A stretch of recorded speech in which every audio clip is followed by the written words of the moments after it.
Hello everyone, welcome back to my blog. তো আমি আজকে একটা জিনিস বানাবো, তাই তোমাদের সঙ্গে শেয়ার করবো বলে ভিডিওটা অন করলাম। তো আজকে বানাবো কড়াইশুঁটির কচুরি আর আলুর দম। তো কড়াইশুঁটি কচুরি শীতকালে কবে থেকেই করব করব ভাবছি, তার করাই হচ্ছে না। তো আজকে সমস্যার অভাব আছে বলে কড়াইশুঁটির কচুরিটা করব।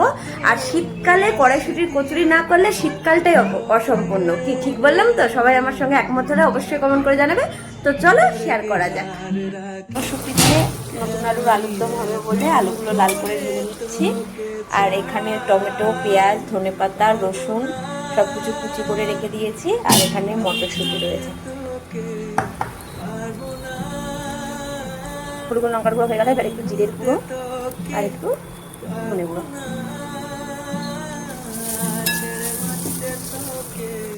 টমেটোগুলো দিয়ে দিলাম, মটরশুঁটিগুলো দিয়ে দিলাম। মশলাটা কষানো হয়ে গেছে, এবার আলুগুলো দিয়ে দিলাম।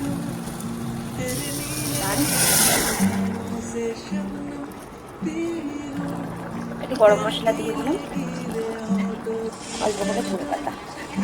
আলুর দমে এখন ধনে পাতা ভালোই লাগে শীতে, মটরশুঁটিতে আলুর দমে ধনে পাতা।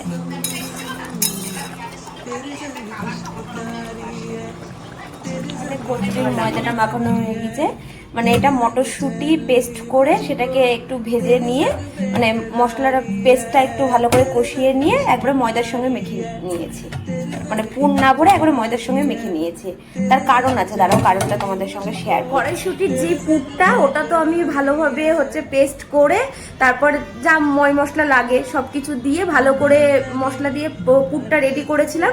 কিন্তু পুরটা না আমি ওইভাবে করে পুর ভরে ময়দার ভিতরে পুর ভরে করতে পারবো না। কারণ আমাদের শ্বশুরবাড়িতে আমার একটা জেঠি শাশুড়ি মারা গিয়েছে, ওই জন্য আমার শ্বশুরবাড়ির নিয়ম আছে 1 বছর না গেলে পুরালা জিনিস খাওয়া যাবে না, মানে পুর ভরা জিনিস খাওয়া যাবে না।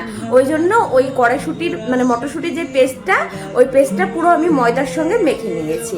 এটাই হলো আসল কারণ। আর কাদের বাড়িতে এরকম নিয়ম আছে যে মারা গেলে 1 বছর পুর দিয়ে মানে পুর ভরা জিনিস খেতে নেই, অবশ্যই সবাই কমেন্ট করে জানাবে। কচুরি তেল গরম করতে দেওয়া হচ্ছে, একটু বেশি করে দাও। ফুলেছে, ভাবছিলাম কচুরি ফুলবে না। আমার কাছে কোনোদিনই কচুরি মোটামুটি কচুরিগুলো সবগুলোই ফুলছে, এখানেও ফুলেছে। তো ভেজে নিয়ে পুরোটা ভেজে নিয়ে তার কচুরি টচুরি ভেজে নিই, তারপর যখন সমস্যার গায়ে খেতে দিব কেমন কি রিভিউ সেটা তারপর শেয়ার করছি। চলো।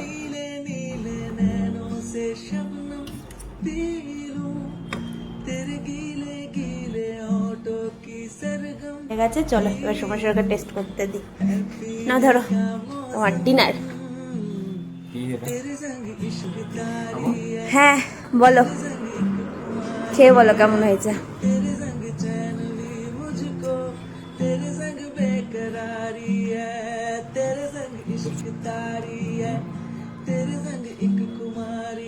কেমন হয়েছে খেতে? টেস্ট লাগছে? এভাবে পুর না দিয়ে আলাদা করে একই রকম লাগছে বলো খেতে?